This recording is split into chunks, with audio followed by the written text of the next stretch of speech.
Hello sa'yo at welcome back sa ating channel! For today's video is magkukulay tayo ng buhok. So yan kasi makikita nyo is bumababa na yung kulay niya and lumalabas na yung natural kulay ng buhok ko. So itong buhok ko kasi na to is patong-patong na nakulay. So lagi lang ako nagdi-DIY pag nagkukulay ako ng buhok kasi pag nagpapasalon ako medyo may kamahalan so di ba nagtitipid tayo. So hanggang dito lang muna tayo lagi sa DIY. At maganda naman kasi yung kinakalabasan kahit mag-DIY tayo.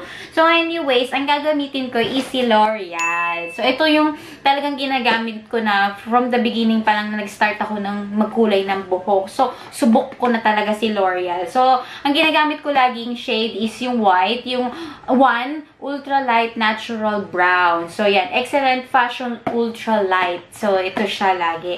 Anyways, nabili ko siya sa Lazada sa halagang 299 pesos lang. Pero kasi pag ang original price niya is 399. So, inabangan ko yung sale niya. So, 299 ko lang siya nabili. So, anyways, kung gusto mo malaman kung paano ko siya ina-apply, just keep on watching.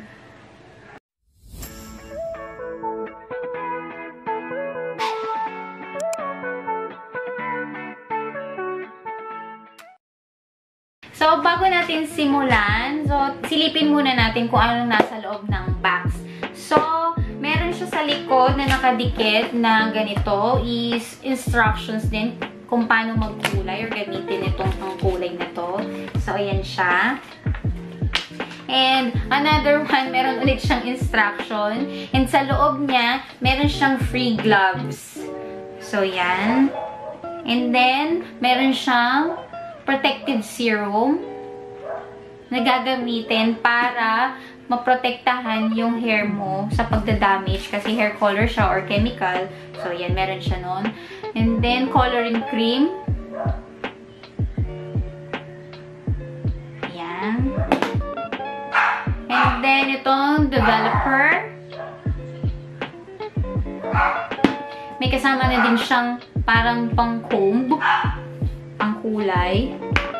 And itong conditioning balm, which is yung parang treatment after mong gamitin yung pangkulay. So, yan. Start na natin yung pag-mixture ng hair color. Ito siya. Open lang natin. And bukas na naman siya. Ilalagay lang natin tong coloring cream. Buksan na natin.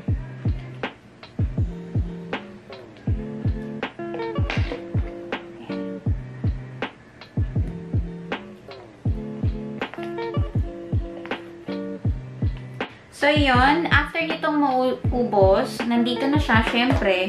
I-cover na natin siya. And i-shake lang natin. And then, prepare lang natin siya dyan. Kasi, may first step muna tayong gagawin before i-apply yung hair color. So, ayan. After mo i-prepare to, gamit ka na ng gloves para lagyan ng protective serum yung hair mo para hindi siya madadamage pag nagkulay ka na. Kasi syempre kahit papano is chemicals pa din siya. So itong cream na to is magpo-protect ng hair mo para hindi madamage yung mga hair strands. So yan. Usually dito ko sa baba talaga nilalagyan yung hair serum. Kasi yan yung medyo nagkakaroon ng damage eh. Ayan yung lagi ko pinaprotect. Lagyan lang natin.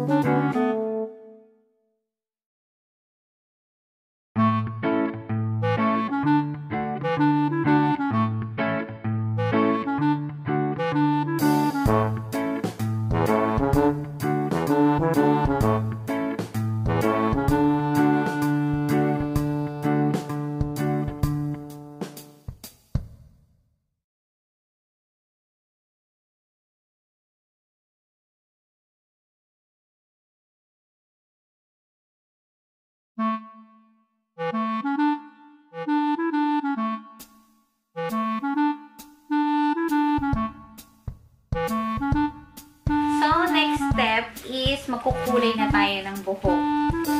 Start na natin siya. So, open mo lang to.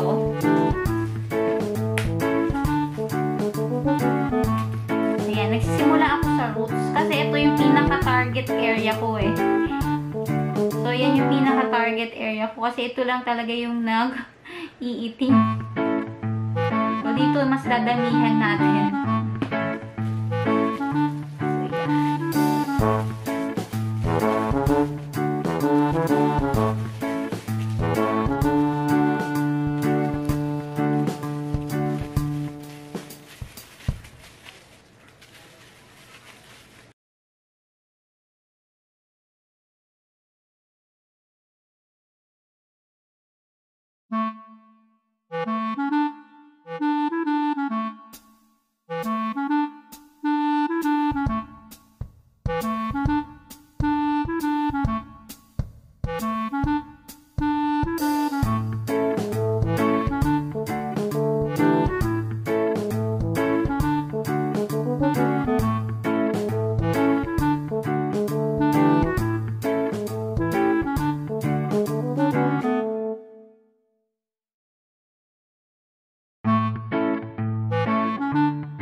So, ayan na siya.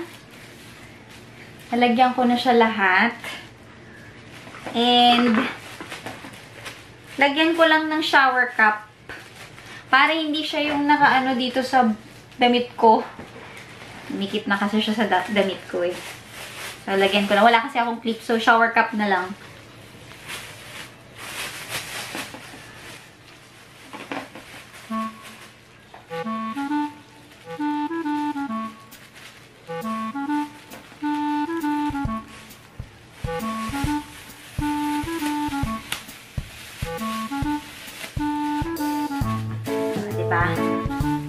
So, yan. Ganyan lang siya. Kasi wala akong clip. So, ganyan. Ginanto ko na lang siya.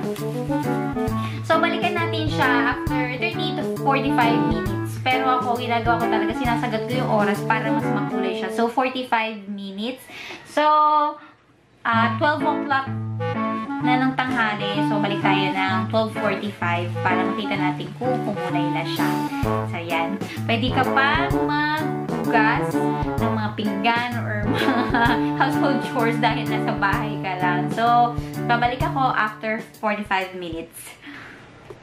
A few moments later. So, silipin lang natin. Ayan, medyo lumalabas na yung kulay niya. So, anong oras na? Ayan. Magto 12:45 na. Malapit na natin siyang banlawan. So, yan. I think pwede na natin siyang banlawan using this conditioning balm para malambot pa rin siya. Malambot pa rin yung hair after use ng hair coloring. So, yan. Balik ako after washing ng hair ko. So, ayan na guys. Tignan nyo. So, dahil wala akong hair blower. So, yan muna. Electric fan. Para hindi siya made-damage. Electric fan lang talaga pang tuyo ko ng buhok.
siya, diba?